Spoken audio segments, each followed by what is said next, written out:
Gold trusted gold buyers. మీరు తాకట్టు పెట్టిన బంగారాన్ని విడిపించి ఈ రోజు ఉన్న మార్కెట్ ధరకు కొనబడును. నాగ సాధువులకి అఘోరాలకి తేడా ఏంటి?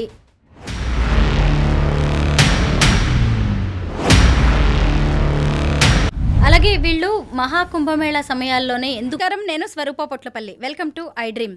ఉత్తరప్రదేశ్లోని ప్రయాగ్రాజ్లో మహాకుంభమేళా ఘనంగా జరుగుతోంది. జనవరి 13వ తేదీ నుంచి ఫిబ్రవరి 26వ తేదీ వరకు 45 రోజుల పాటు జరుగుతున్న ఈ మహాకుంభమేళాకు కోట్లాది మంది దేశ విదేశాల నుంచి భక్తులు తరలివస్తున్నారు. హైదరాబాద్కు చెందిన ఆస్ట్రోసైకాలజిస్ట్ ఎస్వి నాగ్నాథ్ గారు 5 రోజుల పాటు ప్రయాగ్రాజ్లో పర్యటించి వచ్చారు. ఆయన అనేక మంది సాధువులని, ముఖ్యంగా అఘోరాలను కలిసి వచ్చారు. అసలు ఈ మహాకుంభమేళా అంటే ఏంటి? క్షీరసాగర మదనానికి మహాకుంభమేళాకి సంబంధం ఏంటి? విదేశీ భక్తులు ఇంతగా ఎందుకు క్యూ కడుతున్నారు? సనాతన ధర్మంలో మహాకుంభమేళాకి ఉన్న విశిష్టత ఏంటి? అలాగే అఘోరాలు, నాగసాధువులు వెపన్స్తో ఎందుకు తిరుగుతున్నారు? ఇలా అనేక విషయాలు ఆయన్నే అడిగి తెలుసుకుందాం. నమస్తే నాగనాథ్ గారు.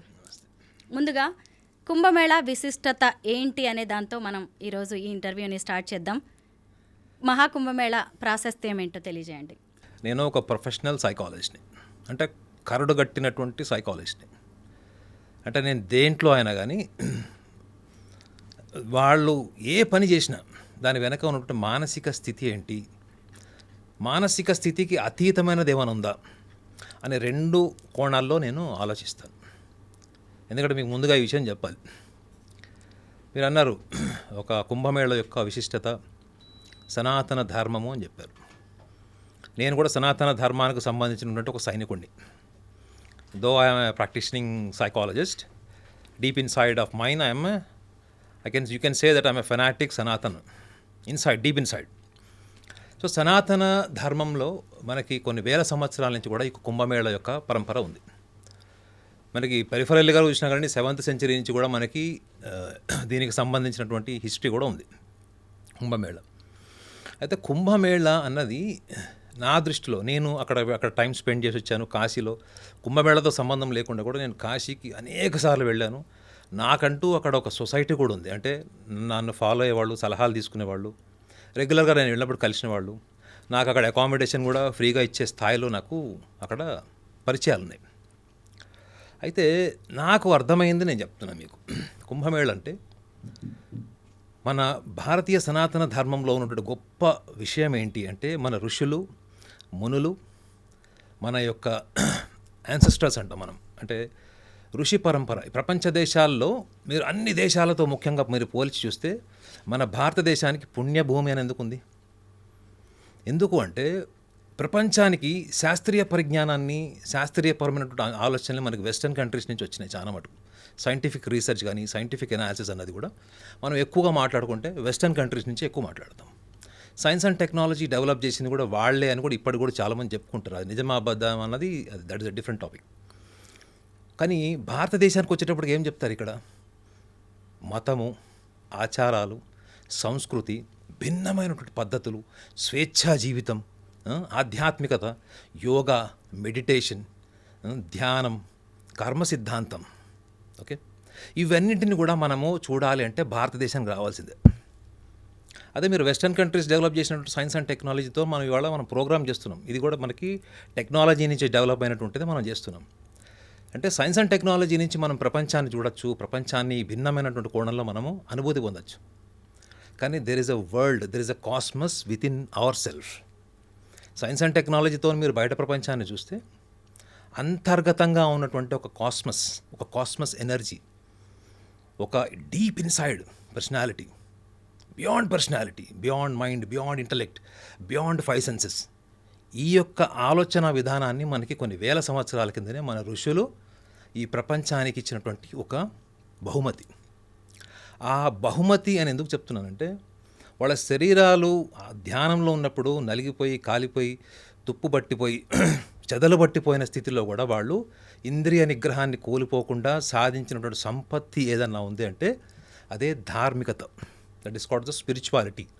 మీరు ఎప్పుడైతే మీ మైండ్, ఇంటలెక్ట్ నుంచి మీరు బియాండ్ సెన్సెస్ ఎప్పుడైతే వెళ్తారో అదంతా కూడా ఒక ఆధ్యాత్మికపరమైనటువంటి సాధన, ఆధ్యాత్మికపరమైనటువంటి అనుభూతి. అది అటువంటి విషయాల్ని మనకు పరిచయం చేసిన క్రమంలో మనము చాలా రకాలుగా మనము ఇవాళ అనుకుంటాం మైథలాజికల్ స్టోరీస్ అని. మనము వెస్టర్న్ కంట్రీస్లో ఉన్నటువంటి డిక్షనరీ మీనింగ్ లేకుండా, చూడండి మీరు వెస్టర్న్ కంట్రీస్లో డిక్షనరీ మీనింగ్ ఏముంటుంది, మైథలాజికల్ స్టోరీస్ అండి ఇవన్నీ అంటారు. వాళ్ళకి అసలు హిస్టరీ ఏంటి, మన పూర్వీకులు ఏం చేశారు, వేల సంవత్సరాల కింద ఏం జరిగింది అంటే ఆధారాలు లేకపోయేటప్పటికి మైథలాజికల్ స్టోరీ అనే ఇస్తారు. ఓకే, కానీ మనకి ఈ పరంపరలో మన వాళ్ళు కథారూపంలో చెప్పినటువంటి ఎన్నో అంశాల్లో మనకి క్షీరసాగర మదనం గురించి కూడా మనం కూడా మాట్లాడుకుంటాం. ఎందుకంటే ఇప్పుడు కుంభమేళా ప్రశస్తం జరుగుతుంది కాబట్టి. కుంభమేళాను కూడా నేను ఎలా తీసుకున్నాను అంటే అసురుల యొక్క ఆధిపత్యం పెరిగి దేవతల యొక్క ఆధిపత్యం తగ్గిపోయి ఇంద్రుడు లాంటి వాడు వెళ్ళి ఆ శ్రీ మహావిష్ణువుకి వేడుకుంటే శ్రీ మహావిష్ణువు యొక్క సలహా ఏంటంటే క్షీరసాగర మదనంలో వెళ్ళి నువ్వు వెళ్ళి అక్కడ ఉన్నటువంటి క్షీరాలను దాగి ఉన్నటువంటి ఈ యొక్క అమృతాన్ని మీరు ఛేదిస్తే దాన్ని సేవించిన వాళ్ళు జీవితకాలం ఆ యొక్క అనుభూతి ఆధిపత్యంలో ఉంటారు అని ఒక సలహా ఇచ్చారు. ఇది అందరికీ తెలిసినటువంటి కథే. ఆ క్షీరసాగర మదనంలో బయటకు వచ్చినటువంటి విషయాన్ని మొదట శివుడు ఆ పరమశివుడు వాటిని మింగడం చేసినప్పుడు చాలా బోలాశంకరుడు కాబట్టి ఆయన వెనక ముందు ఆలోచించకుండా ఆ విషయాన్ని తాను లాలాజలం అంటే మంచినీళ్ళు తాగినట్టు తాగేస్తున్నప్పుడు అప్పుడు పార్వతీదేవి వచ్చి మనకి మెడకాయ దగ్గర ఆపినప్పుడు ఆయన కంఠమంతా నీలంగా మారిపోతే ఆయనకు నీలకంఠుడు అని కూడా పేరుంది. అంటే మనం కథారూపంలో చెప్పుకుంటే ఇలా మనకు అమృతం వచ్చింది, అమృతం తర్వాత మళ్ళీ అమృతం వచ్చిన తర్వాత ఇద్దరు కొట్లాడుకోవడం వల్ల అసురుల మధ్య దేవతల మధ్య గొడవ జరగడం వల్ల 4 బిందువులు చిలికి మనకి భూమి మీద పడ్డాయి వివిధ ప్రాంతాల్లో. ఆ వివిధ ప్రాంతాల్లో 4 మనకి తెలిసినవే. ప్రయాగ ఒకటి, నాసిక్ త్రయంబకేశ్వరం ఒకటి, మనకి జరుగుతున్నటువంటి ఇప్పుడు ప్రయాగ్రాజ్, నాసిక్ త్రయంబకేశ్వరం ఒకటి, ఉజ్జయిని, ఇంకొకటి హరిద్వార్. 4 ఈ 4 ప్లేసెస్ని మనం ఈ రోజు కూడా ఏమనుకుంటామంటే అవి పుణ్య క్షేత్రాల కింద మనం పరిగణిస్తాము. కాబట్టి అక్కడ ఉన్నటువంటి జలంలో మనం స్నానం చేయాలి, ఎందుకు అక్కడ ఉన్నటువంటి నది స్నానాలు చేయాలి అనుకుంటే మన శరీరంలో కూడా మనకి 73 అంటే ఆల్మోస్ట్ మనకి 73 to 75% మన శరీరంలో వాటర్ ఉంటుంది మేడం.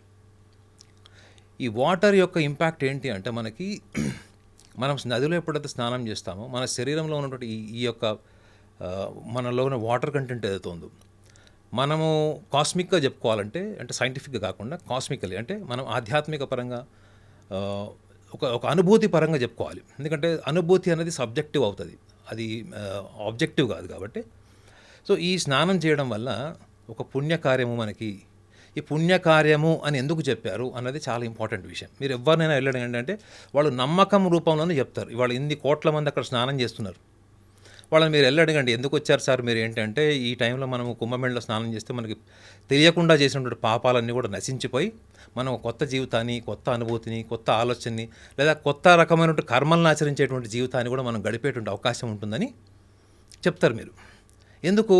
ఒక నమ్మకం. మనకి మన ఋషులు మునులు కథారూపంలో చెప్పినటువంటి విషయాన్ని మనం ఇవాళ నమ్మకంతో మనం అందరం వెళ్తున్నాం. ముఖ్యంగా గడిచిన కొన్ని సంవత్సరాల నుంచి ఎక్కువగా సౌత్ ఇండియా నుంచి ఎక్కువగా వెళుతున్నారన్నది కూడా గణాంకాలనే. అక్కడ అంతకుముందు ఎక్కువగా మీకు ఉత్తర భారతదేశంలో నార్త్ ఇండియన్స్ ఎక్కువగా ఈ కల్చర్ని ఫాలో అయ్యారని కూడా గణాంకాలు చెప్తున్నాయి. అయితే ఇక్కడ మనం ఎందుకు కుంభమేళాకి వెళ్ళాలి, దీనికి సనాతన ధర్మానికి ఉన్నటువంటి లింక్ ఏంటని మీరు అడిగారు. నా దృష్టిలో చెప్తున్నాను మేడం, నేను అబ్జర్వ్ చేసింది, కాశీలో టైం స్పెండింగ్ చేసింది, అవుట్ ఆఫ్ మై ఎక్స్పీరియన్స్ చెప్తున్నాను. అసలు కుంభమేళా అన్నది ప్రతి సంవత్సరం కాదు, కానీ మనము పుష్కరాలకి వాటికి ప్రతి గురు సంచారం జరిగిన ప్రతి సంవత్సరం మనకి 12 సంవత్సరాలు మనము పుష్కరాలని గురువు యొక్క పరంపరని బట్టి, రవి యొక్క స్థానాన్ని బట్టి మనకి చంద్రమానము సౌర్యమానం అని 2 ఉంటాయి. అలానే గురువు యొక్క స్థానాన్ని బట్టి కూడా నార్త్ ఇండియాలో ఎక్కువ కల్చర్ ఉంటుంది మీకు. సో సూర్యుడి యొక్క స్థానాన్ని బట్టి, రవి యొక్క స్థానాన్ని బట్టి కూడా అక్కడ ఉన్నటువంటి విశిష్టమైనటువంటి తిథుల్లో మనము ఈ నదీ స్నానాలు చేయడం అనేది జరుగుతుంది. ఇది అందరికీ తెలిసిన విషయమే. సో నేను గమనించింది ఏంటంటే మన పూర్వీకులు మన ధర్మాన్ని కాపాడుకోవడం కోసం ప్రతి ఒక్కళ్ళకు ఒక రిమైండర్ లాగా ఒక స్పిరిచువల్ డిప్, ఒక స్పిరిచువల్ సెలెస్టియల్ ఎక్స్పీరియన్స్ కోసం మన వాళ్ళు ఏం చేశారంటే ఇవాళ ప్రతి ఒక్కళ్ళు ప్రతి నెల ఒక మొబైల్ రీఛార్జ్ చేసుకుంటారు మేడం. అవునా? ప్రతి ఒక్కళ్ళు కూడా మొబైల్ రీఛార్జ్ చేసుకుంటారు. సో కుంభమేళ కూడా ఒక రీఛార్జింగ్ ఎనర్జీ, ఒక kind of I can say it is a celebration of bliss. ఇది ఏంటి, మీరు మీరు ఎవ్రీ మంత్ ఎట్లయితే మీరు మొబైల్ రీఛార్జ్ చేసుకుంటారో మీకు ఒక రిమైండర్, నువ్వు ఏ ధర్మానికి సంబంధించిన వాడు, నీ పూర్వీకులు ఎవరు. ఇవాళ మీరు యంగర్ జనరేషన్లో మీరు ఎవరైనా హిస్టరీ అడిగి చూడండి, ఎంతమందికి హిస్టరీ వస్తుంది. నాకు కూడా పూర్తిగా సరిగ్గా తెలియదు అనుకోండి. సో మనకి హిస్టరీ కానీ మనకి ఆ కథా పుస్తకాలు ఏవైతే ఉన్నాయో మనకి చెప్పబడినట్టు ఇవన్నీ ఎంతవరకు హిస్టరీ తెలుసు చెప్పండి. మనం చదువుకున్న లిమిటెడ్ ఎడ్యుకేషన్ మెమరీలోనే మనం ఉన్నాం తప్ప మన వాళ్ళు ఎంతో అంత దూరదృష్టితోని ఈ కుంభమేళాకి వస్తే, కుంభమేళా అన్నది చాలామంది ఏమనుకుంటున్నారంటే అక్కడికి వెళ్తే ఏదో అదృష్టం కలిసి వస్తుందనో, ఆస్తి కలిసి వస్తుందనో, కోరికలు తీరుతాయని అనుకుంటారు. కుంభమేళా ఇన్ వన్ లైన్ చెప్పాలంటే it is a source for the ముక్తి. ఎందుకంటే భారతదేశంలో ఎన్నో రకాల పద్ధతులు, భిన్న సంస్కృతులు ఫాలో అయ్యేవాళ్ళు, వివిధ రకాలైన ఆహార్యం ఉన్నవాళ్ళు, జీవన విధానాన్ని ఫాలో అయ్యేవాళ్ళు, ఆధ్యాత్మికపరమైన వాళ్ళ వ్యక్తిగతమైన భావాలతోని ఎన్నో రకాల మీకు ఆధ్యాత్మికపరమైన బ్లెస్సింగ్స్ ఉంటాయి అక్కడ, ప్రవచనాలు ఉంటాయి, మంత్రాలు ఉంటాయి. ఇవన్నిటి ఎన్విరాన్మెంట్ని మీరు ఒక ప్లేస్లో ఎక్స్పీరియన్స్ కావాలి అంటే అది కుంభమేళలోనే జరుగుతుంది. మిగతా ఏ ప్లేస్లో కూడా మీకు జరగదు. అది ఒకవేళ ఎందుకు జరగదు అని కూడా మీరు అడగచ్చు. నాగసాధువులు వస్తారు అక్కడికి, చెప్పండి. నాగసాధువులు ఒక్క కుంభమేళ తప్ప మిగతా టైంలో మీకు ఎక్కడ పర్వత శిఖరాల్లోనే ఉంటారు. అఘోరాసన మీకు అప్పుడప్పుడు కనిపిస్తారు, కాశీలో కానీ మీకు ప్రయాగలో కానీ గయాలో కానీ మీకు అక్కడ కనిపిస్తారు. కానీ మీకు నాగసాధువులు కనిపించడం అనేది చాలా అరుదు. సో ఇలాంటి గొప్ప గొప్ప వాళ్ళందరూ కూడా జీవితాన్ని వాళ్ళ ఒక సిద్ధాంతాన్ని నమ్మడం అన్నది చాలా చాలా చాలా basic level word. I can say that is a belief is just a fundamental word. It is a transformation. అంటే వాళ్ళు ఏ సిద్ధాంతాన్ని, ఏ దైవాన్ని అయితే వాళ్ళు నమ్మారో, ఎటువంటి క్రమశిక్షణని వాళ్ళు అలవరుచుకున్నారు, ఆ క్రమశిక్షణలో వాళ్ళు పూర్తిగా అంటే ఫిజికల్గా, మెంటల్గా, ఎమోషనల్గా, ఇంటలెక్చువల్గా ఈవెన్ వాళ్ళ కంప్లీట్ ఎనర్జీని కూడా వాళ్ళు ట్రాన్స్ఫార్మ్ చేసుకుని ఒక స్థాయికి వెళ్ళిపోయారు. అటువంటి స్థితిని వాళ్ళు ప్రతి ఒక్కళ్ళ అనుభూతి, మీరు నేను చేయలేం కదా, మన కెమెరామ్యాన్ వీళ్ళు చేయలేరు కదా. అట్లీస్ట్ మీరు అక్కడికి వెళ్ళి చూసినప్పుడు మీకు మీ ధర్మం విలువ తెలుస్తుంది. భారతదేశంకి ఋషులు ఇచ్చినటువంటి ఒక ఆస్తి ఏదైనా ఉంది అంటే అది డెఫినెట్లీ మనము ఈ యొక్క కుంభమేళలో చూడడానికి అవకాశం దొరుకుతుంది.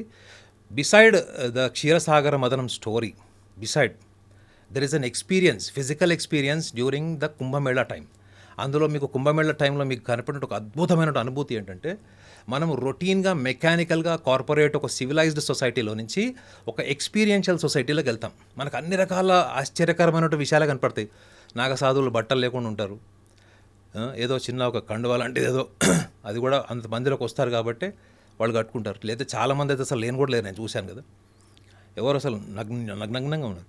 కానీ అందరిని నేను చూసింది ఏంటంటే ప్రతి ఒక్కళ్ళు ఫస్ట్ న్యూడ్గా ఉన్న సాధువులనే చూస్తున్నారు. న్యూడిటీ అన్నది మనకు అలవాట్లేదు కదా. ఒక చిన్న పిల్లవాడిని, చిన్న పిల్లల్ని మనం చూస్తాం తప్ప, అది కూడా నెలల పిల్లల్ని చూస్తాం మనం ఎక్కువగా. అలాంటిది ఒక వయసు వచ్చేసిన వాళ్ళు, ఆల్మోస్ట్ మిడిల్ ఏజ్ క్రాస్ అయిన వాళ్ళు, వీళ్ళందరూ కూడా నగ్నంగా మీకు తిరుగుతున్నప్పుడు ఒక కామన్ మ్యాన్ బేసిక్ పర్సెప్షన్ ఏంటి, అరే వీళ్ళు నగ్నంగా ఉన్నారు ఏంటి అనుకుంటారు. మళ్ళీ రెండో ఆలోచన ఏంటంటే వీళ్ళు నగ్నంగా ఉన్న ఇంత సాధన చేశారు, వీళ్ళు కఠోరమైనటువంటి దీక్షలు చేస్తారు, వీళ్ళు కఠోరమైనటువంటి 12 సంవత్సరాల సాధనలో వీళ్ళకి మానవాతీతమైనటువంటి శక్తులు వస్తాయి వీళ్ళకి అనేటువంటి ఇమాజినేషన్కి మీరు ఎప్పుడు కనెక్ట్ అవుతారు మేడం? మొత్తం కుంభమేళ లేదు, కుంభమేళ పక్కన పెడితే మీరు ఇటువంటి ఆలోచనకి ఇన్స్పిరేషన్ ఎక్కడి నుంచి వస్తుంది? మీకు కుంభమేళ నుంచి వస్తుంది. సో మన పూర్వీకులు ఏం చేసినా కానీ కొన్ని వేల సంవత్సరాల నుంచి కూడా ఇంత దూరదృష్టితోనే కుంభమేళ యొక్క విశిష్టత అంటే ఈ పుణ్యము పాపము ఇవన్నీ పక్కన పెడితే ఒక మనిషికి ఐ ఓపెనింగ్ కల్చర్ని చూడడానికి ఒక అవకాశాన్ని ఇచ్చారు అంటే అది కుంభమేళలో అని నా పర్సనల్ ఎక్స్పీరియన్స్. నాగనాథ్ గారు, టెక్ దిగ్గజం యాపిల్ ఫౌండర్ స్టీవ్ జాబ్స్ భార్య కూడా పావెల్ జాబ్స్ కూడా వచ్చారు, ప్రయాగ్రాజ్కి వచ్చారు. 4 days ఉన్నారు ఆవిడతో పాటు ఆవిడ స్టాఫ్ వచ్చారు. కమలాగా ఆవిడ పేరు మార్చుకున్నారు, సనాతన ధర్మాన్ని కూడా స్వీకరిస్తున్నట్టుగా చెప్పారు. అయితే ఆవిడలాగే ఎంతోమంది, కోట్లాది మంది ఫారినర్స్ ఈరోజు మహాకుంభమేళాకు వస్తున్నారు. ఎందుకు భారతీయులతో పాటు విదేశీయులు కూడా మన సనాతన ధర్మానికి, ఈ మహాకుంభమేళాకి ఇంతగా ఆకర్షితులవుతున్నారు? విదేశాల్లో చాలామంది ఒప్పుకోకపోవచ్చు, కానీ ఇటువంటి ఫారెన్ కల్చర్లో మీకు ఎటువంటి కల్చర్ మీకు ఫ్యామిలీ కల్చర్ కనిపిస్తుంది చెప్పండి. కొన్ని వందల సంవత్సరాల నుంచి కూడా మీకు ఫారెన్ కంట్రీస్లో మల్టిపుల్ మ్యారేజెస్, ఎర్లీ అంటే మీకు 14 సంవత్సరాల లోపలనే స్త్రీ పురుషుల యొక్క సంభోగం, అంటే వాళ్ళ జీవన విధానంలోనే మీకు ఫ్యామిలీ కల్చర్ మీకు కనపడదు. మల్టిపుల్ మ్యారేజెస్, మల్టిపుల్ అఫైర్స్, వాళ్ళ జీవితం అంతా కూడా ఒక సోషల్ ఐడెంటిటీ నుంచి ఎస్టాబ్లిష్ అవుతుంది మేడం. మన భారతదేశంలో ఏంటంటే ఫ్యామిలీ ఫెస్టివల్స్ నుంచి కల్చర్ పర్సెప్షన్ అంతా డెవలప్ అవుతుంది. వాళ్ళకి మీరు చూడండి, విదేశాల్లో ఉన్న వాళ్ళకి వాళ్ళు ఏం చేసినా వాళ్ళకి సోషల్ ఐడెంటిటీ లేని వాళ్ళు ఎక్కువ డిప్రెషన్లో ఉంటారు. వాళ్ళు ఏం చేసినా అది 10 మంది గుర్తించాలి, పేపర్లో రావాలి, టీవీలో రావాలి, ఎవ్రీబడి షుడ్ అప్రిషియేట్ దెమ్. అంటే వాళ్ళ దృష్టిలో భౌతికం అనమాట. అంటే నేను నా యొక్క రూపము, నా తెలివితేటలు ఐడెంటిఫై అయితే చాలు అనేటువంటి ఆలోచన విధానంతో వాళ్ళు పెరిగారు. వాళ్ళకి చాలా చిన్న వయసులోనే, అంటే మీరు 11 సంవత్సరాల నుంచి 14 సంవత్సరాలు అక్కడ ఉన్నటువంటి స్వేచ్ఛ వల్ల వాళ్ళకి ఏముంది, వాళ్ళకి లిమిటేషన్స్ లేవు. 14 ఏళ్ల తర్వాత పిల్లవాడు అమ్మాయి వాళ్ళు పార్ట్ టైం జాబ్స్ చేసుకుంటారు, వాళ్ళ సంపాదన వాళ్ళు ఉంటారు, పేరెంట్స్ పర్యవేక్షణ వాళ్ళు ఎంతవరకు ఉంటారు, ఇవన్నీ కూడా వాళ్ళకి కొన్ని వందల సంవత్సరాల నుంచి వాళ్ళ జీవన విధానంలో ఒక వయసు వచ్చిన తర్వాత ఎందుకు కుటుంబాలు నిలబడట్లేదు. వాళ్ళు కూడా వాళ్ళ మతానికి సంబంధించినటువంటి అన్ని రకాల ప్రేయర్స్ చేస్తారు, వాళ్ళకి మతానికి సంబంధించినటువంటి రీచువల్స్ అన్నీ ఫాలో అవుతారు. 30 సంవత్సరాలు వచ్చేటప్పటికే మెడికేషన్ మీద, డ్రగ్ మీద ఉన్న వాళ్ళు మోర్ దాన్ 60% ఉన్నాయని కూడా గణాంకాలు చెప్తుంది వెస్టర్న్ కంట్రీస్లో. మేడం, మోర్ దాన్ 60% ఈ క్లినికల్ మెడికేషన్ మీద ఉన్నాయని చెప్తున్నారు. మరి ఇంత వెస్టర్న్ టెక్నాలజీ, ఇంత సైన్స్ అండ్ టెక్నాలజీలో డెవలప్ అయిన తర్వాత ఈ ఎమోషనల్ బ్యాలెన్స్ ఎందుకు రాలే వాళ్ళకి? ఎందుకు అంటే వాళ్ళకి ఇప్పుడు ఈ మధ్య గడిచిన కొన్ని సంవత్సరాల నుంచి వాళ్ళకి తెలుస్తుంది ఏంటంటే, మనం ఏదైతే లైఫ్లో అనుకుంటున్నామో, మనం జీవితం అంతా కూడా మన జన్మనే ఒక పాప జన్మ, మనం పాపాల కోసం పాపం చేస్తే పుట్టాము, ఈ పాపాలు చేస్తే పుట్టాం కాబట్టే మనకి ఎవరో ఒకడు పైనుంచి వచ్చి మీకు బ్లంట్గా చెప్పాలంటే రక్తం అంటే పాపాన్ని రక్తంతో గడుగుతారని, లేక రకరకాల వాళ్ళకి వాళ్ళు నమ్ముతున్న ఆధ్యాత్మిక సిద్ధాంతాలు అవన్నీ ఉన్నాయి. వాళ్ళని వాళ్ళ జీవితంలో వాళ్ళు సంతోషంగా ఉండడానికి, డిప్రెషన్లో పోకపోవడానికి, లేకపోతే వాళ్ళ పర్సనల్ లైఫ్ని డిస్టర్బ్ చేసుకోకుండా ఉండడానికి ఎంతవరకు వాళ్ళకు పనికొచ్చినాయి. దిస్ ఇస్ ద ఫస్ట్ వాళ్ళలో వచ్చిన అబ్జర్వేషన్. మన భారతదేశానికి సంబంధించిన హిస్టరీ చూడండి ఒకసారి. ఇక్కడంతా కూడా ఎవరు కొట్టుకున్నా ఏం చేసుకున్నా ఈ దేశంలోనే కొట్టుకున్నారు. ఇక్కడ రాజులు ఇక్కడిక్కడే కొట్టుకొని, ఇక్కడ ఐకమత్యం లేదు, ఇక్కడ కుటుంబాలు, ఇవన్నీ రకరకాలు. కానీ మనం ఎప్పుడు కూడా పక్క దేశాలకు వెళ్ళి వాళ్ళ సంస్కృతిని కానీ, వాళ్ళ మతాలకు జోలికి కానీ, వాళ్ళ మతాచారాలకు వెళ్ళినటువంటి చరిత్ర ఉందో చెప్పండి. అబ్దుల్ కలాం గారు ఇచ్చినటువంటి స్టేట్మెంట్, గడిచిన 5,000 సంవత్సరాల్లో ఎప్పుడు కూడా మన భారతదేశం ఎప్పుడు కూడా ప్రపంచ దేశాల్లో ఏ దేశం యొక్క సంస్కృతిని కానీ, వాళ్ళ మతాచారాలను కానీ ఎక్కడ కూడా వాళ్ళు శాసించి కానీ, వాళ్ళని డిస్టర్బ్ చేసి వాళ్ళ హింసాత్మకమైన సంఘటనలు లేవు అని ఆయన అబ్దుల్ కలాం గారు స్వయంగా చెప్పారు. సో ఇప్పుడు వెస్టర్న్ కంట్రీస్లో ఉన్నదంతా ఏంటంటే just body, just mind. Even ఒక సైకాలజిస్ట్ కూడా చెప్తున్నాను కదా, మీరు మైండ్ అనగానే వెస్టర్న్ కంట్రీస్లో అన్నీ వచ్చేస్తాయి మీకు. మైండ్ అంటే ఏంటంటే వాళ్ళ ఆలోచన విధానం, బుద్ధి అన్నీ వచ్చేస్తాయి అందులో. అదే మీరు Vedic way of understanding mind ఉంది చూడండి, మీరు వేదాంతిక్ వే ఆఫ్ అండర్స్టాండింగ్ మైండ్లో మనశ్చిత్త బుద్ధి అహంకారాలను మీకు 4 కేటగిరీస్ చేస్తారు దాన్ని. అదే మీరు అక్కడికి వచ్చేటప్పటికి ఏమైపోతుందంటే everything is personality, everything is thought process, everything is upbringing. చిన్నప్పుడు ఎట్లా పెరిగారు, ఆ పెరిగిన విధానాన్ని బట్టి వాళ్ళు ఉంటారు అని వాళ్ళు ఫిక్స్ అయిపోయారు. ఇప్పుడు అదే మెథడ్స్ వాడు కొన్ని వందల సంవత్సరాల నుంచి వాళ్ళు సైన్స్ అనుకుని అవే నమ్ముతున్నారు. కానీ ఇవన్నీ కూడా ఇరాడికేట్ ఎందుకు అవుతున్నాయి? ఎందుకంటే they have understood now one thing ఏంటంటే, అసలు కర్మ అన్న పదము మన ఋషులు మునులు మనకిచ్చినటువంటి గొప్ప వరం. అది నేను ఇందాక కూడా చెప్పాను. కర్మ అంటే ఏంటి మేడం? మనం చేసేటువంటి ఒక యాక్టివిటీ. ఈ యాక్టివిటీ వెనక ఉన్నటువంటి మనసులో ఉన్నటువంటి భావం ఏంటి? ఈ భావాన్ని మనం కనుక మెరుగుపరుచుకుంటే మన కర్మని మనమే మార్చుకొని, కర్మ చేసే విధానాన్ని మార్చుకొని, కర్మ విధానం మారినప్పుడు కర్మ ఫలితం కూడా మన చేతిలో ఉంటుంది అని మనకి కొన్ని వందల వేల సంవత్సరాల్లోనే భగవద్గీతలో కర్మయోగం గురించి చెప్పాడు. స్వామి వివేకానందుల వారు కూడా ఇదే విషయం చెప్పారు. మీరు కర్మయోగం చదవండి, కర్మయోగం ఫాలో అవ్వండి అని చెప్పాడు. సో ఇవాళ వెస్టర్న్ కంట్రీస్ అంతా కూడా now they are focusing on what is this karma. మన దేశంలో కర్మ గురించి చెప్పినటువంటి ఎంతోమంది ఆధ్యాత్మిక గురువుల్లో ఉన్నవాళ్ళు, వాళ్ళందరూ ఎందుకు వాళ్ళు అక్కడ గెస్ట్ లెక్చర్గా ఎందుకు పిలుస్తున్నారు? వాళ్ళ పుస్తకాలు ఆల్రెడీ ఉన్నాయి కదా. మరి ఒకవేళ వాళ్ళ ఆధ్యాత్మిక గ్రంథాల్లో ఉంటే ఎందుకు మన గ్రంథాల వైపు రావాల్సిన అవసరం ఏమొచ్చింది వాళ్ళకి? ఇక్కడ నేర్చుకునేది ఏంటి?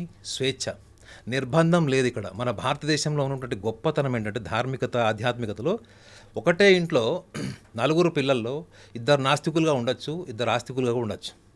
మళ్ళీ 2 నాస్తికులు ఆస్తికులుగా అయిపోవచ్చు, మళ్ళీ ఈ 2 ఆస్తికులు నాస్తికులు కూడా అయిపోవచ్చు. ఎవడో పట్టించుకోడు.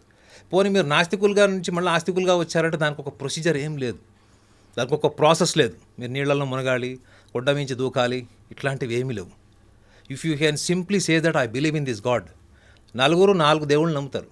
ఎవరన్నా పట్టించుకుంటారా మేడం? ఇక్కడ ఎంత స్వేచ్ఛ ఉంది చూడండి. స్వేచ్ఛ ఉన్న చోటే మనిషికి ఒక సంతృప్తి ఉంటుంది.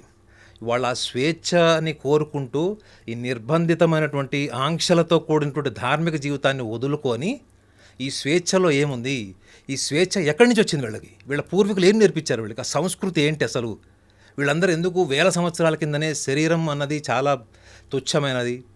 నాగసాధువులు బెస్ట్ ఎగ్జాంపుల్ మీకు. శరీరం అన్నది చాలా తుచ్చమైనది. మనసు ఎప్పుడు కూడా నియంత్రించలేం మేడం, గుర్తుపెట్టుకోండి. మీ మైండ్ని మీరు ఎప్పుడు నియంత్రించలేరు. మైండ్ ఎన్విరాన్మెంట్ని బట్టి ఉంటుంది. ఓకే, మరి అలాంటి మైండ్ని ఎలా నియంత్రించవచ్చు అంటే వాళ్ళు వేల పుస్తకాలు రాసుకున్నారు. ఇప్పటి వరకు అవన్నీ ఎంతవరకు ప్రాక్టికల్గా వర్కౌట్ అయినాయి. సో మన దగ్గరకు వచ్చేటప్పటికి ఏముంటుందంటే మీకు ఎటువంటి యాక్టివిటీస్ ఉన్నాయి, ఎటువంటి కల్చర్ ఉంది, ఎటువంటి లైఫ్ స్టైల్ ఉంది, ఇవన్నీ కూడా మీకు మనకి భారతదేశంలోకి వచ్చినప్పుడు మీకు ఈ స్పిరిచువల్ ప్రాక్టీస్ అన్నిట్లో కూడా లేనిది నిర్బంధం, స్వేచ్ఛ. ఈ స్వేచ్ఛను చూడాలి అంటే ఎక్కడికి రావాలి? The best place in the world, the best place in the cultural activity. If you want to see, you have to come to Kumbh Mela. మీరు కుంభమేళాని ఒక స్నానం అంటే వెళ్ళి అక్కడ మనం నదిలో దిగి స్నానం చేయడం, పుణ్యం పాపం పక్కన పెడితే మేడం, మీరు కుంభమేళా అన్నది మీరు భారతదేశాన్ని ఒకవేళ మీరు చూడాలనుకున్నారనుకోండి, భిన్న సంస్కృతులు, పద్ధతులు, ఆచారాలు, వ్యవహారాలు, మనుషులు, మనస్తత్వాలు, ఇవన్నీ ఒకవేళ మీరు ఒక వేదిక మీద చూడాలి అనుకుంటే కుంభమేళాకి వెళ్ళండి. ఎందుకంటే కుంభమేళా అన్నది అది మన మైథలాజికల్ స్టోరీ, ఇవన్నీ మనం ఏదో హిస్టరీ అనండి, మైథలాజికల్ స్టోరీ అన్నది పక్కన పెడితే అనుభూతి. మీరు అన్నారు కదండి వెస్టర్నర్స్ అంతా ఎందుకు వస్తున్నారంటే they want to experience life. వాళ్ళ దగ్గర డబ్బులు ఉన్నాయి, పేరుంది, అన్నీ ఉన్నాయి. మరి అన్నీ ఉన్న తర్వాత వాళ్ళు ఏం మిస్ అవుతున్నారు? They want to explore something. జీవితంలో ఎవరైనా బాగా ఉన్నతమైన పేరు సంపాదించిన వాళ్ళు, ఐడెంటిటీ సంపాదించిన వాళ్ళు ఎందుకు ధార్మిక వైపు వస్తున్నారు? ఎందుకంటే they want to extend there conscious experiences. So కాబట్టి వీళ్ళందరూ కూడా ఒకప్పుడు కంటే ఇప్పుడు భారతదేశము ప్రపంచాన్ని శాసించే స్థాయికి వెళ్తుంది. ముఖ్యంగా ఈ ఆధ్యాత్మిక పరమైన అంశాలు చూడండి మీరు. ఇవంతా కూడా ఇప్పుడు చాలామందికి కూడా ఇప్పుడు ఓపెన్నెస్ వచ్చింది, సోషల్ మీడియా వచ్చింది. ఒకప్పుడు limited identity, limited exposure, limited awareness. ఇప్పుడు అవన్నీ బౌండరీస్ అన్నీ కూడా బ్రేక్ చేశారు. సో కాబట్టి అవేర్నెస్ అన్నది ప్రతి ఒక్కడు కోరుకుంటున్నాడు. నిర్బంధము, బౌండరీస్ ఉన్నటువంటి ఫ్యామిలీ లైఫ్, బౌండరీస్తో ఉన్నటువంటి కొన్ని రిలీజియస్ ప్రాక్టీసెస్, ఇవన్నీ కూడా మనకి తెలియట్లేదు. కానీ ఈవెన్ మిడిల్ ఈస్ట్ కంట్రీస్లో కూడా ఇదే పరిస్థితి. వాళ్ళు కూడా ఈ స్వేచ్ఛ కోసం నిర్బంధించబడినటువంటి మతాచారాల నుంచి కూడా బయటకు వస్తున్నటువంటి గణాంకాలు కూడా విశిష్టంగా పెరుగుతున్నాయి. కొన్ని రోజుల తర్వాత చూడండి ఈ మిడిల్ ఈస్ట్ కంట్రీస్ నుంచి కూడా మీకు కుంభమేళలో దిగే వాళ్ళు వస్తారు చాలామంది. నాగనాథ్ గారు, మీరు ప్రయాగ్రాజ్లో చాలామంది నాగసాధువుల్ని అలాగే అఘోరాలని కలిశారు కదా. వాళ్ళు ఐహిక సుఖాలు కోరుకోరు, బాహ్య ప్రపంచంతో సంబంధాలు తెంచుకుంటారు. అయితే వారిని చూడ్డానికి జనం ఎగబడుతుంటారు, వాళ్ళ బ్లెస్సింగ్స్ తీసుకుంటూ ఉంటారు. ఎందుకంటారు? మేడం, వాళ్ళు ఒక సగటు మనిషిగా మాట్లాడుకుంటే, ఒక సగటు మనిషికి జీవితకాలం కష్టపడితే కానీ వాళ్ళకు సొంత ఇల్లు కొనుక్కోలేరు, ఒక కారు కొనుక్కోలేరు. వాళ్ళ ఇంట్లో ఒక చిన్న ఇంటర్నెట్ కనెక్షన్ తీసుకుంటే కూడా అది 10 మందికి చెప్పుకొని సంతృప్తి పొందుతారు. ఒక ఆర్డినరీ టు ఆర్డినరీ పర్సన్ చెప్తున్నాను. మనం కూడా నేనైతే చిన్నగా ఉన్నప్పుడు మా ఇంట్లో టీవీ వస్తే అందరు ఫ్రెండ్స్కి చెప్పేవాళ్ళం. సో ఒక సగటు మనిషి ఆలోచన నుంచి మీరు ఆలోచిస్తే వాళ్ళు ఎప్పుడు కూడా వాళ్ళని వాళ్ళు అండర్ ఎస్టిమేట్ చేసుకొని ఎప్పుడు ఎదుటి వాళ్ళనే గొప్పగా ఊహించుకునేది, ఎదుటి వాళ్ళలో ఏదో గొప్ప లక్షణం ఉంది అనే భావంతోనే ఉంటారు. కాబట్టి వాళ్ళు ఆర్డినరీ పీపుల్ లాగా ఉంటారు, ఆర్డినరీ పర్సన్స్ లాగానే లైఫ్ లీడ్ చేస్తారు వాళ్ళు.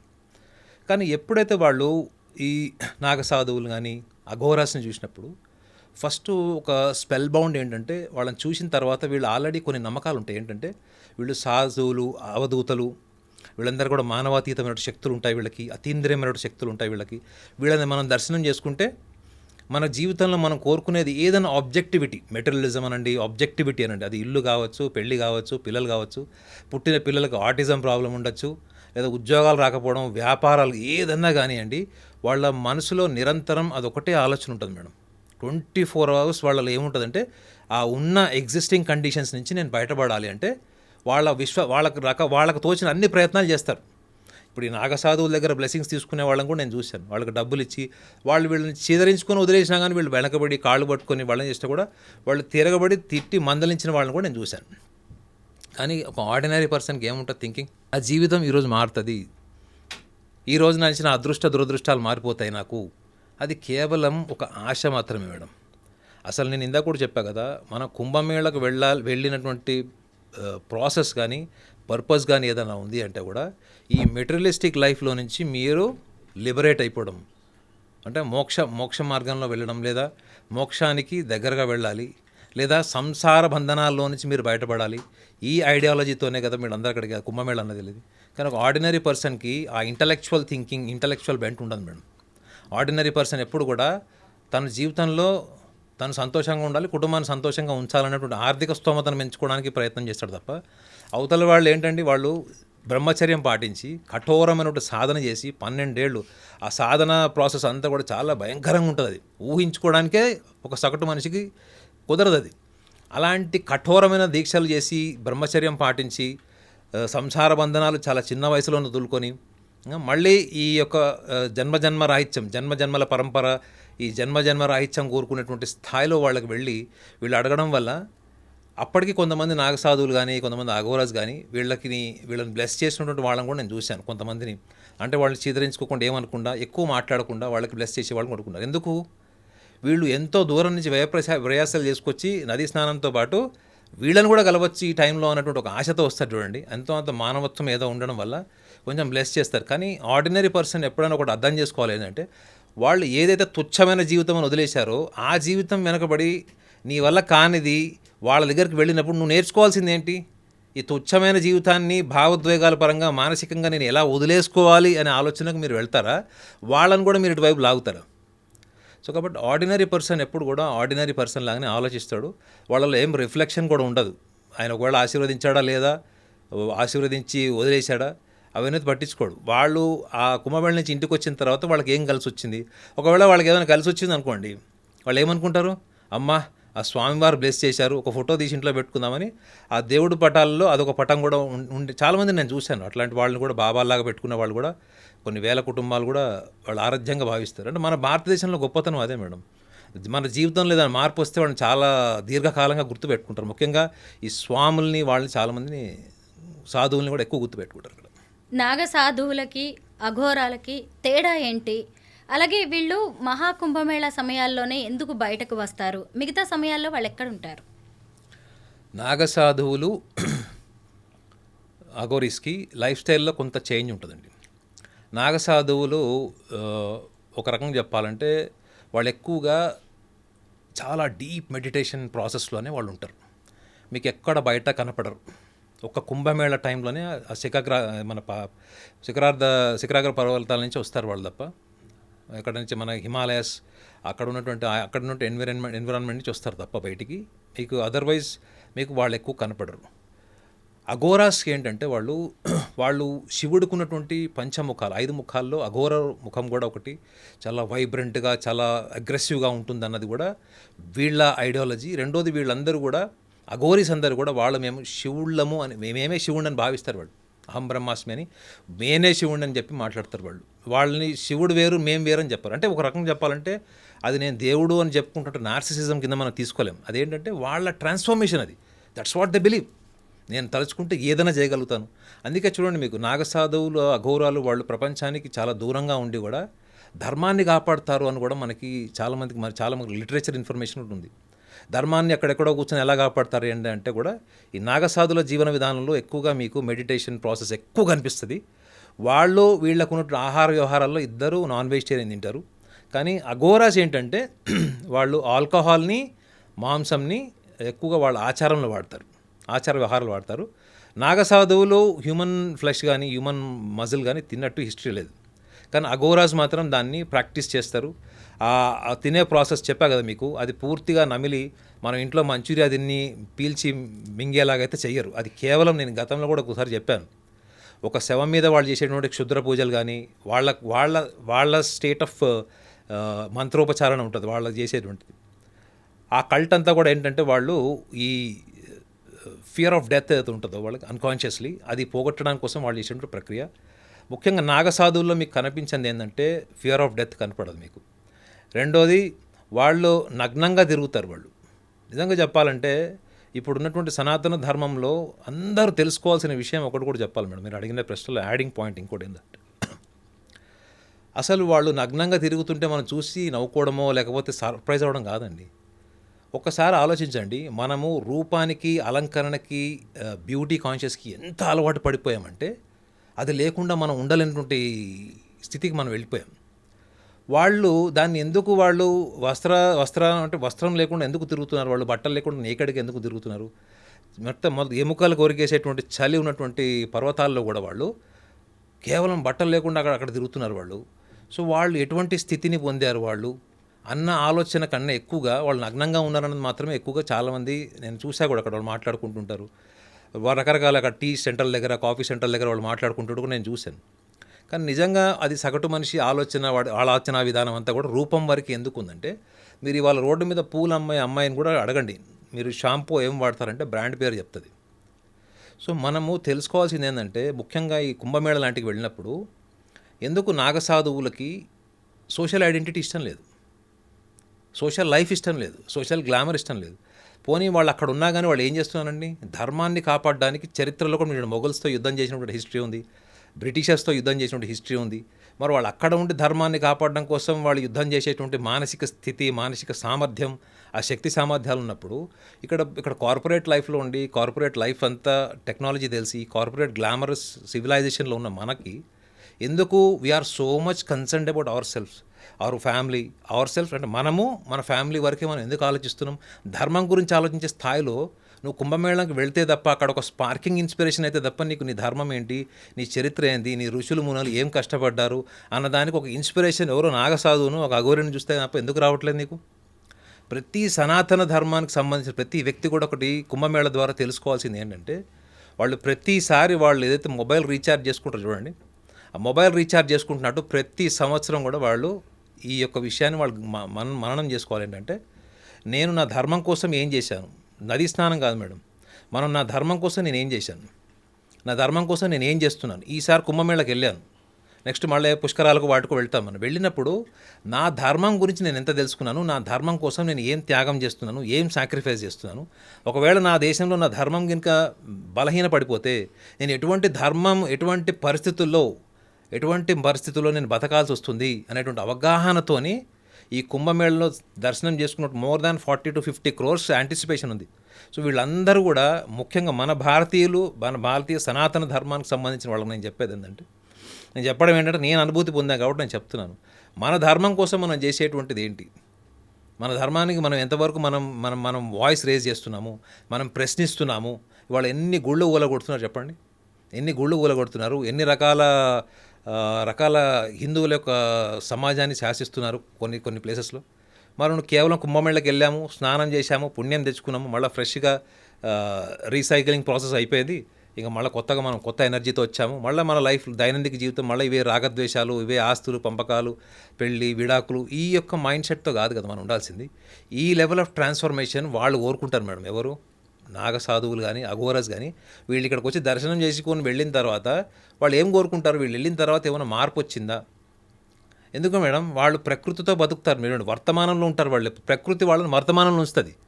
ప్రకృతి ఆ చలి, ఆ అట్మాస్ఫియర్, రిస్క్ ఫ్యాక్టర్స్, ఎన్విరాన్మెంట్ ఉంటుంది చూడండి, వాళ్ళు వర్తమానంలో అలర్ట్గా ఉంటారు.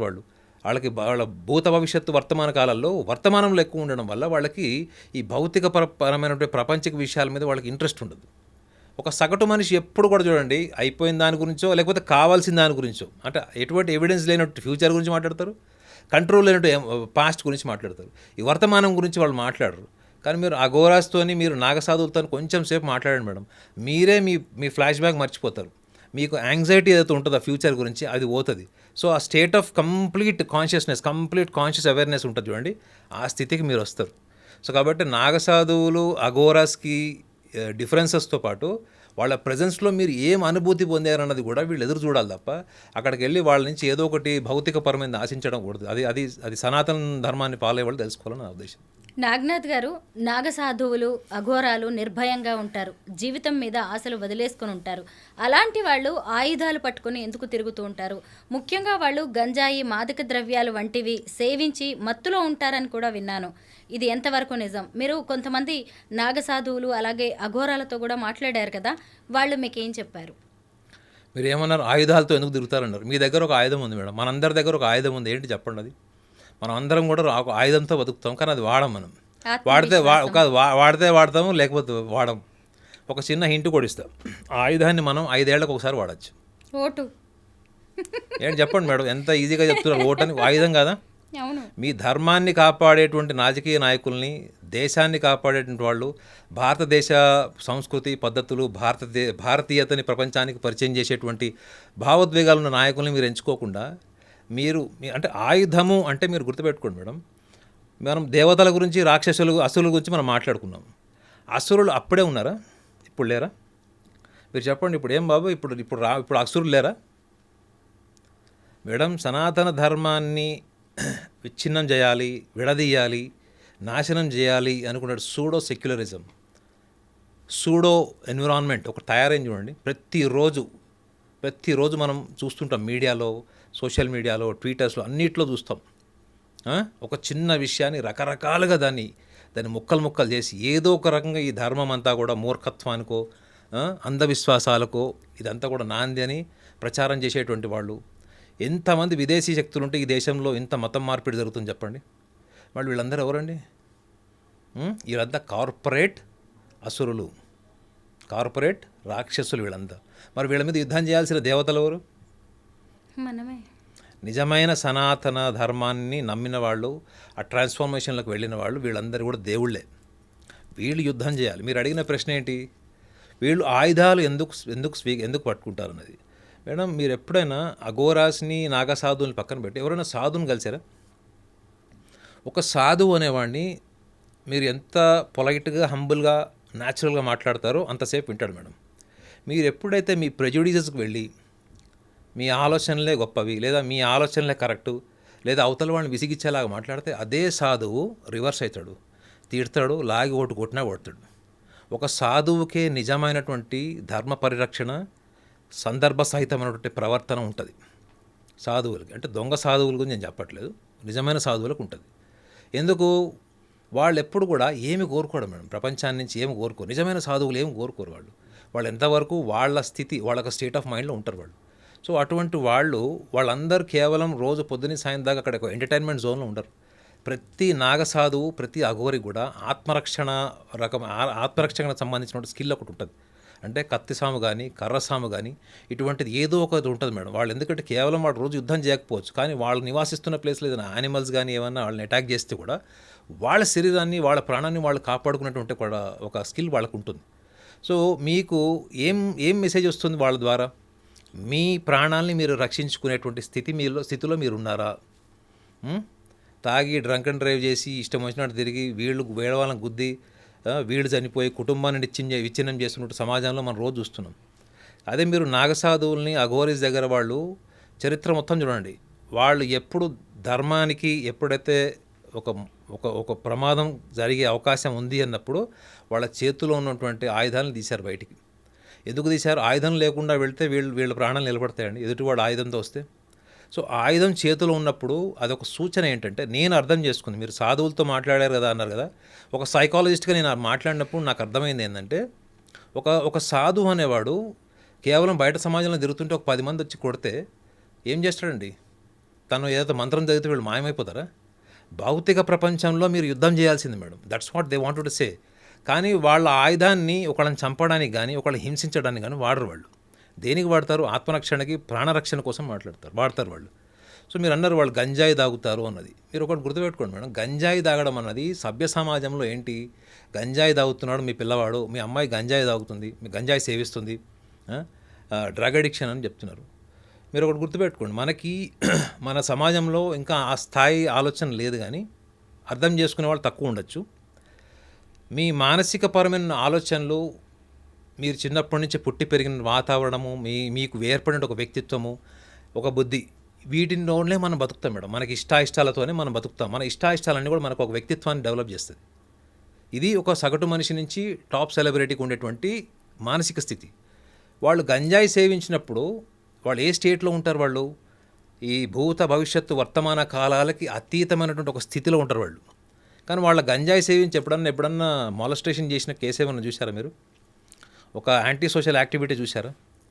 వాళ్ళు గంజాయి సేవించినప్పుడు 2 విషయాల్ని వాళ్ళు, అంటే సైకలాజికల్గా వాళ్ళు చెప్పిన విషయం చెప్తున్నారు.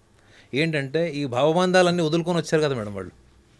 ఏంటి భావబంధాలంటే ఏంటి? చిన్నప్పటి నుంచి వాళ్ళు పుట్టంగానే నాగసాధువులు కాదు కదా వాళ్ళు. ఈ భావబంధాలు అన్నవి కూడా వాళ్ళ మెమరీలో ఉంటాయి. ఒక్కొక్కసారి ఏంటంటే ఆ మెమరీ యాక్టివేట్ కాకుండా, ఆ మెమరీలో వాళ్ళు డిస్టర్బ్ కాకుండా కూడా గంజాయి సేవిస్తారు అన్నది ఒక సాధువు చెప్పాడు. ఇంకొక సాధువు ఏం చెప్పాడంటే, ఈ గంజాయి కన్జ్యూమ్ చేసినప్పుడు వాళ్ళు ఏదైతే స్టేట్లో ఉంటారో దానికి అసలు ఒక మెమరీ డ్రీమ్ స్టేట్ కానీ ఏమీ ఉండదు. అక్కడ ఏముంటుందంటే ఒక శివస్థితి, అంటే ఒక the state of Shiva, lord Shiva, ఆ స్థితిలో ఉంటారు. అట్లా కొన్ని రోజులు గంటలు ఉండి ఆ స్థితిలోనే వాళ్ళు అనుభూతి పొందుతూ ఆ యొక్క అనుభూతి వాళ్ళకి ఒక ఆత్మసంతృప్తి, కొత్త ఎనర్జీ వాళ్ళకు వస్తుంది అని కూడా ఒక సాధువు చెప్పాడు. సో మరి వీళ్ళు దీన్ని మనం ఎడిక్షన్ కింద ఎందుకు చెప్పలేమంటే, అది వాళ్ళ బలహీనత కాదు మేడం. వాళ్ళు తీసుకోవాలనుకున్నప్పుడే తీసుకుంటారు తప్ప, వాళ్ళు అది లేకపోతే బతకలేము అనేటువంటి స్థితిలో ఉంటే వాళ్ళు కూడా ఎన్నో క్రైమ్స్ చేసి పోలీస్ స్టేషన్ చుట్టూ తిరిగేవాళ్ళు. సో వాళ్ళు ఆ బుద్ధికి, మానసిక స్థితికి అతీతమైనటువంటి ఒక స్థితిని వాళ్ళు అనుభూతి పొందారు. మనం ఏమనుకుంటాము, ఇవన్నీ కదల్లేండి, ఇవన్నీ వాళ్ళు గంజాయి జరిగినప్పుడు వాళ్ళ ఆలోచనలు వాళ్ళకు ఉంటాయని మనం అనుకుంటాం. మీరు వాళ్ళతో ఒక వారం రోజులు టైం స్పెండ్ చేస్తే మీకు తెలుస్తుంది ఏంటంటే వాళ్ళ ఎమోషన్స్లో ఎక్కడ కూడా వాయిలెన్స్ ఉండదు మేడం. మీరు చూడండి, వాళ్ళంతా అగ్రెసివ్ బిహేవియర్ ఉంటుంది. వాళ్ళు నడుచుకుంటూ వెళ్తుంటే భూమి చప్పుడు వస్తుంది తెలుసా. వాళ్ళ పాదాలకి మనం నడుస్తుంటే డబా డబా డబా చప్పుడు వస్తుంది. వాళ్ళు అంటే వాళ్ళతో మీరు నడవలేరు మేడం, మీరు వాళ్ళతో వాకింగ్ చేయలేరు. వాళ్ళు వాకింగ్ చేస్తుంటే యూ హ్యావ్ టు జాగ్. మీరు జాగింగ్ చేస్తే ఎలా చేస్తారు, వాళ్ళు నడుస్తుంటే అట్లా ఉంటుంది. మీరు నడుస్తున్నప్పుడు వాళ్ళకి భూమి చప్పుడు వస్తుంటుంది. ఏ ఎనర్జీ ఉంది వాళ్ళకి? వాళ్ళు ఏం తిండి తింటారు చెప్పండి. మీరు అంటున్నారు గంజాయి తాగుతున్నారని. ఈ కుంభమేళ టైంలో వాళ్ళ ఆహారం ఎవరు పెడతారు? వాళ్ళు బయట హోటల్ దిగుతారా? హోటల్లో భోజనం చేస్తారా? వాళ్ళు తెచ్చుకున్నటువంటి ఆహారం, వాళ్ళు చేసుకున్న చపాతీలు కావచ్చు, ఇంకేమైనా కావచ్చు. నేను చూసా కాబట్టి చెప్తున్నా, వాళ్ళు పక్కన కూర్చొని తినేవి చూసా కాబట్టి. మీరు అక్కడి నుంచి బయట వాళ్ళు ఏమైనా ఫ్రూట్స్ అవి తెచ్చి చాలామంది కూడా ట్రై చేశారు. కానీ వాళ్ళు ఎందుకు రిజెక్ట్ చేశారు? అది they have tremendous discipline, control over the food habits. అవి వాళ్ళు బ్రేక్ చేయరు. మనం ఇచ్చే ఆహారమే కాదు మేడం, మంచినీళ్ళల్లో కూడా మన భావం ఏమన్నా ట్రాన్స్ఫార్మ్ అవుతుందేమో అనే ఆలోచనతో ఉంటారని కూడా ఒక స్వామీజీ చెప్పాడు. అవతల వాళ్ళ భావాన్ని కూడా మనం స్వీకరిస్తున్నట్టు ఉంటుంది. వాళ్ళు ఇచ్చేటువంటి వస్తువు ఏదైతే పదార్థం, అంటే వాటర్ కావచ్చు, ఫ్రూట్ కావచ్చు, ఫుడ్ హ్యాబిట్ ఏదైనా కావచ్చు, ఫుడ్ కావచ్చు, అది కూడా వాళ్ళు ఎందుకు స్వీకరించారు అంటే అందులో అక్కడ ఏమి డిస్క్రిమినేషన్ ఆఫ్ సుపీరియారిటీ, ఇన్ఫీరియారిటీ ఉండదు. వాళ్ళ ప్రిన్సిపల్స్కి విరుద్ధం అది. సో అలాంటప్పుడు వాళ్ళు గంజాయి కానీ ఇవన్నీ సేవించినా కానీ వాళ్ళ స్టేట్ ఆఫ్ కాన్షియస్ ఎక్స్పీరియన్స్ కింద మనం తీసుకోవాలి తప్ప, మనం ఒక corporate basic level understanding of the human being నుంచి మనం దాన్ని కన్సిడర్ చేయకూడదు. నాగనాథ్ గారు, 12 ఏళ్లకోసారి పుష్కరాలు వస్తాయి. మహాకుంభమేళ సమయంలో వెళ్ళి నదీ స్నానాలు చేస్తే మంచిది, పితృకార్యాలు చేస్తే మంచిది అని చాలామంది వెళ్తూ ఉంటారు మహాకుంభమేళాకి. ముఖ్యంగా మనం చేసిన పాపాలన్నీ పోతాయి అని కూడా నమ్మేవాళ్ళు ఎక్కువగా ఉంటారు. త్రివేణి సంగమం అదే ఉంటుంది, ప్రయాగరాజ్ అక్కడే ఉంటుంది. మరి మిగతా సమయాల్లో ఇవి చేస్తే పుణ్యం వస్తుందంటారా? మేడం, నేను బ్లంట్గా చెప్తే కొంతమంది హర్ట్ అవుతారేమో, కానీ ద కాన్సెప్ట్ ఆఫ్ సిన్, ఈ పాపము అన్నది ఎక్కడి నుంచి వచ్చింది చెప్పండి. యాజ్ యాంకర్గా మీరు చెప్పండి, ఈ పాపము అనే శబ్దం ఎక్కడి నుంచి వచ్చింది? పాపము అనే శబ్దం ఉన్నంత వరకు మనిషి దేనికి బానిసై ఉంటాడు? పుణ్యంకి. నో, దేవుడికి. దేవుడికా? ఇప్పుడు మీరు ఒకటి చెప్పండి మేడం, బాబు నాయన కెమెరా మీరు కూడా చెప్పండి, మనిషి ఎదుర్కొంటున్న సమస్యలకి దేవుడు పరిష్కారమా చెప్పండి. మనిషి ఎదుర్కొంటున్న సమస్యలకి దేవుడు పరిష్కారం అయితే 55 కంట్రీల్లో ఒక మతం ఉంది. ఒక 4-5 కంట్రీస్ చెప్తే మిగతా అన్ని కంట్రీస్ కూడా చాలా పేదరికంలో దుర్భరమైనటువంటి జీవితం గడుపుతున్నాయి. మరి దేవుడు ఏ రకంగా ఆ దేశాలని సంపన్న దేశాలు చేయగలిగాడు చెప్పండి. సో మనిషి ఎప్పటి వరకైతే ఇన్ఫీరియారిటీ కాంప్లెక్స్తో ఉంటాడో, అంటే నేను బలహీనుణ్ణి, నేను పాపాత్ముణ్ణి, కాబట్టి నేను ఎవరినో ఆరాధిస్తే పుణ్యం వస్తుంది అనేటువంటి స్థితిలో ఉన్నప్పుడు మనిషికి ఏమొస్తుంది చెప్పండి? ఒక సంతృప్తి ఏంటంటే, అబ్బా నేను పలానా పని చేశాను, నేను పుణ్యం చేశాను అన్నది. అసలు పాపము అన్న పదమే ఒక ఇన్ఫీరియర్ పర్సనాలిటీ కింద మనం కన్సిడర్ చేయాలి మేడం. పాపం అన్న పదానికి అసలు మీనింగ్ లేదు. కానీ పాపం అన్న పదాన్ని వెస్టర్న్ కంట్రీస్ వాళ్ళు, ఈ మిడిల్ ఈస్ట్ కంట్రీస్ నుంచి ఎందుకు బాగా ప్రమోట్ చేశారంటే, you have to be slave to the concept of God. మన దగ్గర ఏముంది, మీరు అన్నారు కదా, ఈ పుణ్యక్షేత్రాలంట్లో స్నానం చేస్తే నిజంగా రెగ్యులర్ డేస్లో పుణ్యం వస్తుందా, కేవలం కుంభమేళ టైంలోనే పుణ్యం వస్తుంది అనేది. మీరు రెగ్యులర్ డేస్లో వెళ్ళినా, మామూలుగా కుంభమేళ టైంలో వెళ్ళినా, పుష్కరాల టైంలో వెళ్ళినా, ఇక్కడ భారతీయ సమాజంలో ఉన్నటువంటి సంస్కృతి, ఇక్కడ ఉన్నటువంటి పదజాలం ఏంటి? ముక్తి madam, liberation. You have to be liberated. So ఈ భౌతికపరమైనటువంటి అంశాల నుంచి నువ్వు లిబరేట్ అవ్వాలి. పోనీ నేను పేదరికంలో పుట్టాను, పేదరికంలోనే పెరిగాను, నాకు సక్సెస్ లేదు, లైఫ్లో హ్యాపీనెస్ లేదు, నేను ఎంజాయ్ చేయలేదంటే, అప్పుడు మన ధర్మంలో చెప్పినటువంటిది ఏంటి? మీరు సంచిత కర్మలు, ఇవన్నీ ప్రారంధ అగామి కర్మల గురించి చెప్తారు. ఆ కర్మ సిద్ధాంతం చదవండి. ఇలా ఆత్మవంచన చేసుకొని పాపం పుణ్యం అని వెళ్ళి 365 డేస్లో ఈ టైంలోనే వెళ్ళి అక్కడ చేస్తే ఆ గ్రావిటేషనల్ ఫోర్స్ వల్ల మనకి పుణ్యం వస్తుంది అనుకుంటే డెఫినెట్లీ. ఎందుకంటే వెళ్ళాను, నేను కూడా నది స్నానం చేసి వచ్చాను, అవన్నీ చేశాను. బట్ నా ఎక్స్పెక్టేషన్ ఏంటి, నా ఎక్స్పీరియన్స్ ఏంటి, నా ఎక్స్పెక్టేషన్ నాకు ఇది కావాలి అది కావాలి దేవుడా నువ్వు ఇవ్వాలి అనుకుంటే అది నువ్వు ఆధ్యాత్మికత అన్నదాన్ని నువ్వు సరిగ్గా అర్థం చేసుకోలేదు. ముఖ్యంగా సనాతన ధర్మంలో ఏమైతే చెప్పినటువంటి అంశాలు ఉన్నాయి వాటిని కరెక్ట్గా అర్థం చేసుకోలేదు. ఈ సోకాళ్ళు వేరే దేశాల నుంచి వచ్చినటువంటి సంస్కృతి, వేరే దేశాల నుంచి వచ్చినటువంటి పదాలు, వాళ్ళ ఆచారాలని దాంట్లో నువ్వు కొట్టుకుపోయి ఎక్కడో అక్కడ నువ్వు ఏం చేస్తున్నావు అంటే ఏదో ఒక ఎక్స్టర్నల్ ఫ్యాక్టర్ వచ్చి నీ జీవితాన్ని మారుస్తుంది అన్నట్టు ఆత్మవంచనలో నువ్వు ఉన్నావు. కాబట్టి 365 రోజులు మీరు ఎప్పుడన్నా చేయొచ్చండి. బట్ ఒకటైతే నా కాన్షియస్ ఎక్స్పీరియన్స్తో చెప్తున్నాను కదా, అక్కడ స్నానం చేసినప్పుడు ఒక డిఫరెంట్ ఎక్స్పీరియన్స్ లాగా అనిపించింది నాకు. అంటే ఒకసారి మునిగిన తర్వాత జనరల్గా మనము కాఫీ తాగినప్పుడు మనకి ఎప్పుడన్నా ఒక కెమిస్ట్రీ చేంజ్ అవుతుంది చూడండి. మనం జనరల్గా మనం స్ట్రెస్లో ఉన్నప్పుడు, హెడేక్ వచ్చినప్పుడు మనకు మన కెమికల్ రియాక్షన్ మారుతుంది. లేదా మనం ఒక హోలీ టెంపుల్కి, ఒక హోలీ ప్లేస్కి వెళ్ళినప్పుడు ఒక కెమికల్ రియాక్షన్ మారుతుంది చూడండి. ఆ ఎక్స్పీరియన్స్ నాకు వచ్చింది అక్కడ, నేను అక్కడ నీళ్ళలో డిప్ చేసినప్పుడు. సో ఎప్పుడైనా 365 రోజుల్లో ముక్తి కోసం మీరు ఎప్పుడన్నా వెళ్ళొచ్చు ఈ యొక్క పుణ్యక్షేత్రాలకి. ముక్తి అనే భావంతో వెళ్ళండి తప్ప పాపాత్ముడిని, నేను పాపం చేశాను, ఈ స్నానం చేస్తే నా పాపం పోతుంది అన్నది మాత్రం మన దేశ సంస్కృతి కాదు. నాగనాథ్ గారు, మీరు ప్రయాగ్రాజ్తో పాటు కాశీకి కూడా వెళ్ళారు. కాశీ గంగా తీరంలో అనేక ఘాట్స్ ఉంటాయి. అందులో హరిశ్చంద్ర ఘాట్, అలాగే మణికర్ణిక ఘాట్ గురించి ఏమైనా విశేషాలు మాకు చెప్పగలరా? నా ఫేవరెట్ ఘాట్ అయితే మాత్రం హరిశ్చంద్ర ఘాట్. ఎందుకు అంటే ఒక మనిషి ఎంత హ్యాండ్సమ్ అయినా ఉండొచ్చు, ఒక అమ్మాయి ఎంత బ్యూటిఫుల్ అయినా ఉండొచ్చు. గమ్యం అని అనుకుంటాం కానీ everyday you are stepping towards graveyard, శ్మశానం. ఎంత అందమైన శరీరం, అందమైన రూపం అనుకొని అది క్షీణించిపోయి, అంటే మన మొత్తం ఇంకా మన ముఖంలో కళలు పోయి, మన శరీరం నశించిపోయి, మన బోన్స్ అన్ని అరిగిపోయి, కాల్షియం డెఫిషియన్సీ వచ్చిన తర్వాత వచ్చేటువంటిది జ్ఞానం కాదు. మీకు ముఖ్యంగా చెప్పా కదా, ఇట్లాంటి మనకి కుంభమేళ ఇటువంటి వాటికి వెళ్ళినప్పుడు ముఖ్యంగా యంగ్స్టర్స్ అందరూ వెళ్ళాలండి. ముఖ్యంగా స్కూలింగ్ పిల్లలు వెళ్ళాలి. అక్కడ ఏదో ఒక మార్పు వచ్చేస్తుంది జీవితంలో కాదు మేడం. మనం అక్కడ అన్ని రకాల వ్యక్తులు మనం చూడడానికి, అన్ని రకాల సంస్కృతులు మనం చూడడానికి ఒక అవకాశం ఉంటుంది. ఎవరి ఆలోచన ఎట్లా స్పార్క్ అవుతుందో, ఎట్లా ఇమాజినేషన్ పెరుగుతుందో మనకు తెలియదు. మనం లిమిటెడ్ ఇమాజినేషన్ నుంచి అన్లిమిటెడ్ ఇమాజినేషన్లోకి వెళ్ళడమే మన సైంటిఫిక్ వే ఆఫ్ లివింగ్. ఆ ఇమాజినేషన్ నుంచి మనం రియాలిటీలోకి రావాలంటే ఫస్ట్ ఇమాజినేషన్ నుంచి మీరు కనెక్ట్ అవ్వాలి కదా. మీకు ఇమాజినేషన్కి ఇన్స్పిరేషన్ లేదు. హరిశ్చంద్ర ఘాట్లో నేను ఎప్పుడు ఎక్కువ వెళ్ళినా కానీ మ్యాక్సిమం టైం నేను అక్కడే స్పెండ్ చేస్తాను. మీకు ఒక ఫోటో కూడా పెట్టాను. అది ఎందుకు అంటే అది అక్కడ మీరు ఎవ్వరు ఉండరు మేడం, గుర్తుపెట్టుకోండి. ఇంతమంది దర్శకులు వెళ్తారా, హరిశ్చంద్ర ఘాట్ని దూరాన్ని చూసి వెళ్ళిపోతారు. మీరు చూడండి నేను ఎంత క్లోజ్లో అక్కడ టైం స్పెండ్ చేశాను. మీకు అఘోరాస్ని కలవాలన్నా హరిశ్చంద్ర ఘాట్కి వెళ్ళాలి మీరు.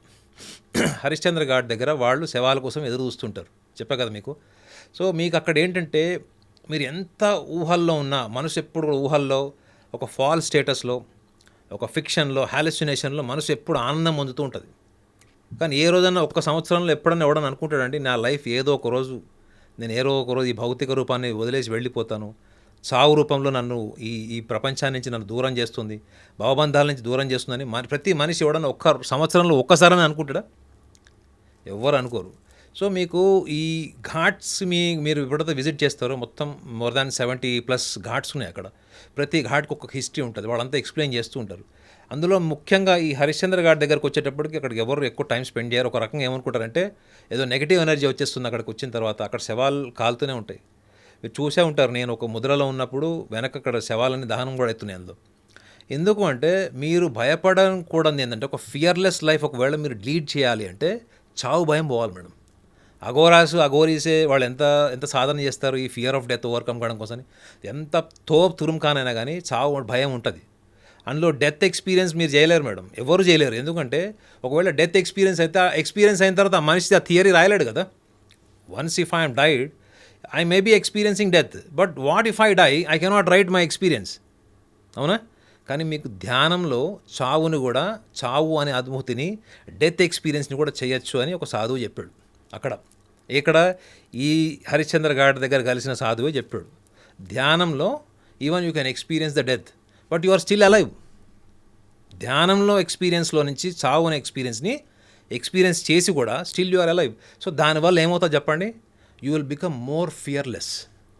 అర్థమైందండి. మన మైండ్ ఎప్పుడైతే ఫియర్, చిన్నప్పటి నుంచి మన పెంపకం అంతా భయంతోనే ఉంటుంది కదా.